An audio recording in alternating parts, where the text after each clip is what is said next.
What's up, everybody? Dr. Ray Pastor here. Today, I'm going to be presenting about gaming and gamification in marketing, communication, and training. I am a full professor of instructional technology at UNCW, and I also run the esports program. But I got an exciting presentation for you guys today, so get ready to check it out. All right, so the first thing you think of, so I talked, the title of this is gaming and gamification. We talk about game-based learning, and a lot of people use those terms interchangeably, but when a lot of people think of gaming, like, what do you think about? And I really see all of these different ideas up on the screen, like, this is what I see. Like, some people are like, oh my God, games are the worst thing ever to happen to human society and think that they're terrible. And other people are picturing like Chutes and Ladders, like board game from when they were a kid, and other people were picturing like Call of Duty and Halo and League of Legends and all the like newer, later like graphics games. So you get like all these mixed opinions when you start talking about gaming. So the way you approach talking about video games and gaming in any of these scenarios, which I said marketing, communication, and training, is to know your audience and be careful how you approach the topic to make sure that you're addressing all of these types of people. Before we even really get into the topic of how to do this, we have to realize that gamers, people who consider themselves gamers, gaming has become a lifestyle. It's a culture. It is a community. It's a way of life for people. So when we start talking about this and we start thinking about how we implement this, we always want to make sure things are organic and right and really fit the lifestyle and culture so that we're portraying it correctly. And many things in our life are gamified, or video games. I have an example here, like the stock market, really just a big game. Just to give you some statistics to kind of start this off, and this presentation is going to be quick, which, you're watching this video like it is quick, but I want to have some stats for you so you can bring them, look more up, so you have them available to you. But this is just to give you an idea of how big, the next two slides, how big the video game industry really is.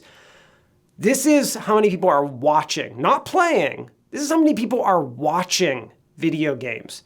There were 60 million hours of video games on the service Twitch watched yesterday. 60 million hours watched yesterday.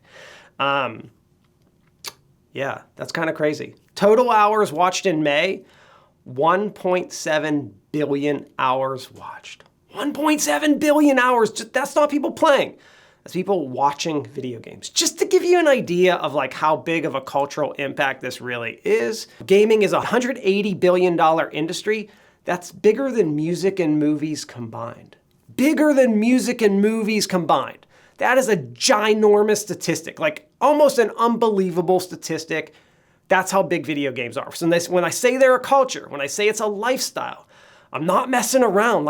These are huge.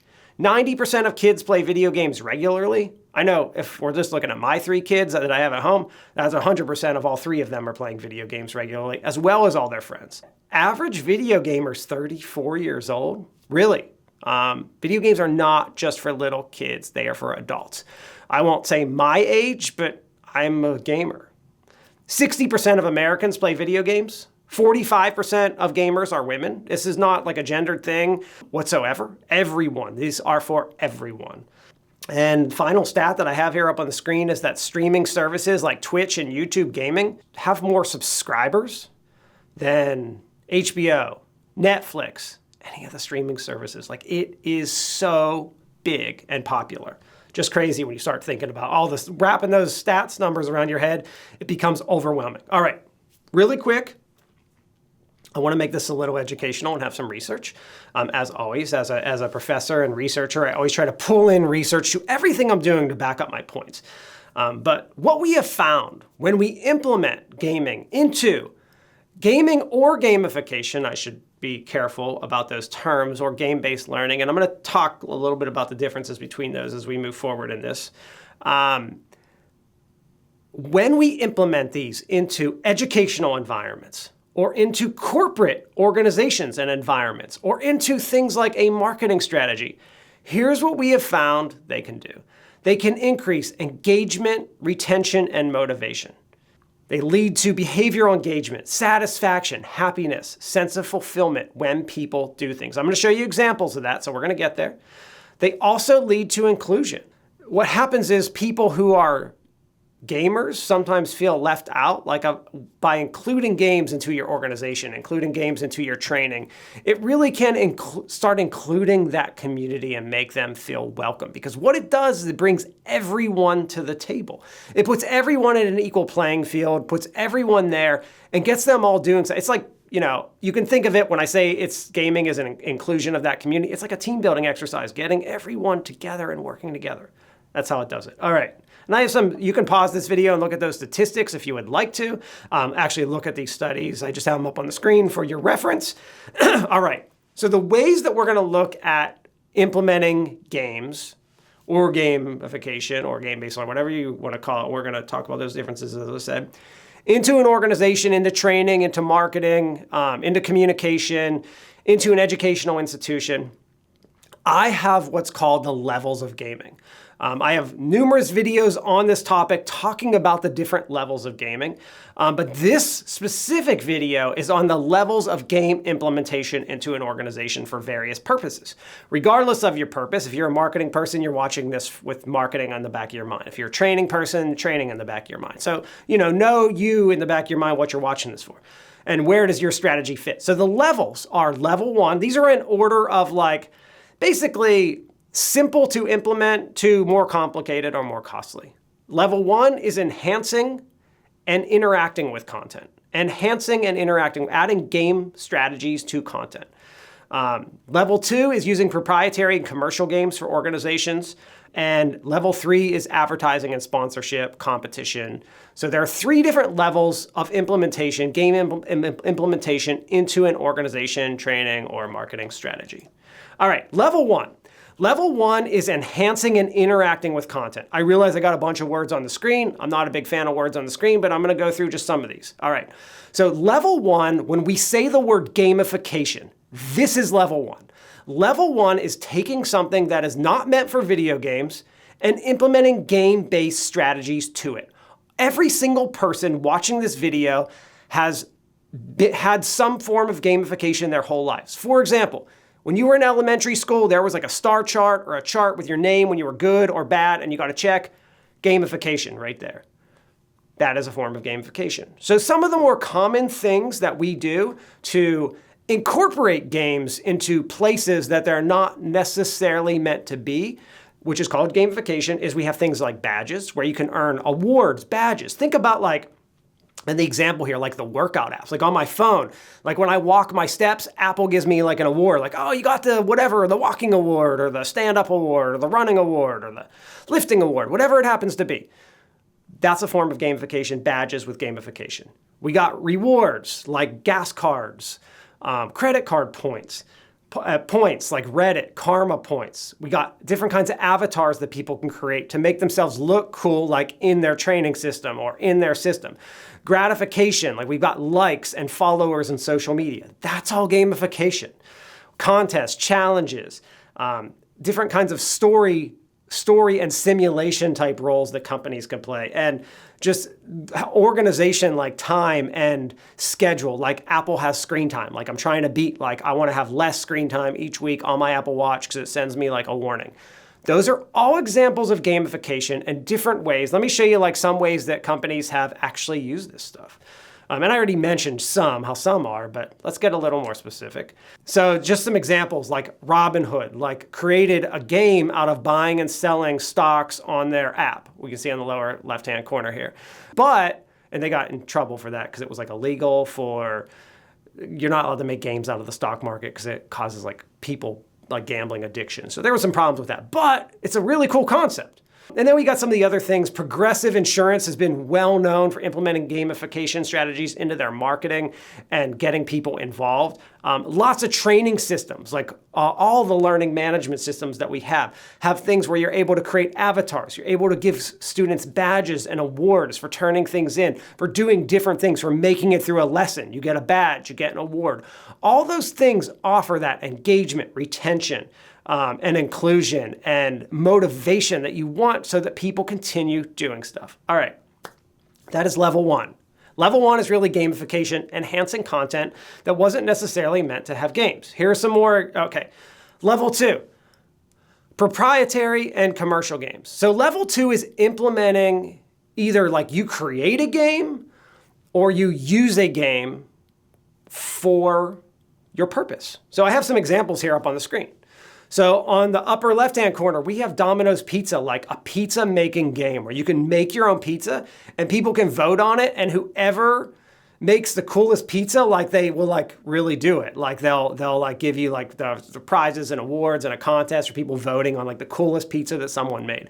But they made a game out of making your own pizza and ordering it at Domino's. Like here's an example in the middle here of like Lego, like taking a game. This is actually a VR headset game where you can like actually make like Lego creations and have them like walk, like if you're making dinosaurs, they'd like walk around your room. Different examples, like McDonald's Monopoly is a game everyone's heard of. They took Monopoly, they built it around McDonald's, and McDonald's has a whole marketing program around this. And then I have like Toyota here, Minecraft here, using this. So that's like some of the ways to use this in marketing, training, communication, getting your message across. One of the cool things, a study that I actually did for training purposes, was to have learners play a game before they were going to take their training. So they would spend like 5 to 15 minutes playing a fun game, like a commercial game, like play World of Warcraft for 15 minutes, then take your training. And then we had a group not play World of Warcraft. I'm just making up World of Warcraft, but any fun game that you like. We had a group not play the game and a group play the game, then take training. What we found, the learners who played a fun game for just 15 minutes before taking real training that was not gaming, performed better. Not only did they perform better, their levels of motivation were higher. Why is that? Because games got the people, their mind ready. It's like warming up. Like when you're going to go run, I can't just tell you to go run 5 miles. First of all, let's assume you're trained to run 5 miles. I can't just say go run 5 miles. You got to stretch, right? You got to get your shoes on. You got to get your body loosened up. You might do like a 10-minute jog just to get warmed up and ready. Our minds are the same way. So playing that game for that 5 to 15 minutes warmed up their minds and got them ready. It also got them excited because they were doing something fun before the task. So there are lots of ways, cool ways to do this. And this is an example of using Minecraft. That's Mr. Beast. For those of you guys who don't know Mr. Beast, he's the most popular YouTuber, probably has the most likes and followers of anyone in the world. Most watched hours, views of anyone in the world over any movie, anything like that. He's also from North Carolina, which is kind of cool. But this is him having like a Minecraft contest to get people engaged in his videos. Like he's like, I want everyone, you get a plot of land and I want you to build the coolest thing in Minecraft. And we've done that. We did that with Azalea Fest in North Carolina, where we had competitors each build an Azalea Fest float in Minecraft. Like there's so many cool ways to implement this to engage people at all different age groups, which is cool and key. All right, and finally, level 3, which is sponsorship. And that's sponsorship in gaming and esports. For those of you that aren't familiar, gaming has a component called esports where people play professionally, just like baseball or soccer. And the viewership numbers are similar and huge.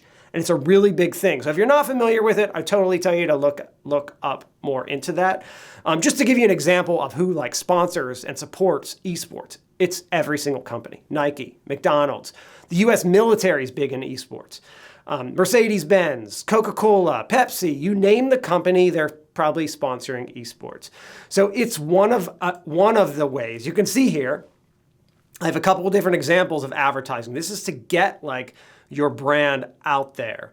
Either sponsoring events, being on ads. Here's an example in the lower left corner here of M&M's actually advertising in a video game. How cool, they're advertising in the game. Here's an example of Mario, like, hitting a bunch of stuff, like, because they made the Mario movie and how popular Super Mario Brothers. Ways to use these characters in the same way that Disney has used Mickey Mouse to do all kinds of stuff. Using these characters to engage. Like, how cool would it be, instead of me doing this video, if Mario was doing this video? Like, there's so many cool ways to engage your audience with these games. So this is the third level, which is more like the sponsorship, where to put money, different ways to engage people without like doing it, but costly. Here's just an example of some cars. All right. So I promised this would be quick. This is my last slide. Well, I have one more slide after this, but this is my second to last slide before my closing slide. I promised this would be quick. My goal was to make this quick. I could talk about this to you for 8 hours. So I had to be quick. I had to go through really quick.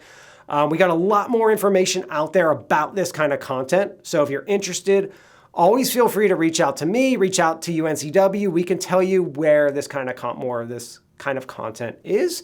But the real question is like, what makes sense for you and your organization? Like, what are real ways to start to implement this stuff, to start to put things like this into practice so that they're effective, so that there's a return on investment, so your learners or audience is engaged, motivated, feels good, happy, all that good stuff. That's the kind of stuff we're going for. And that's the kind of stuff that games can bring to an audience. And that is it. Thank y'all.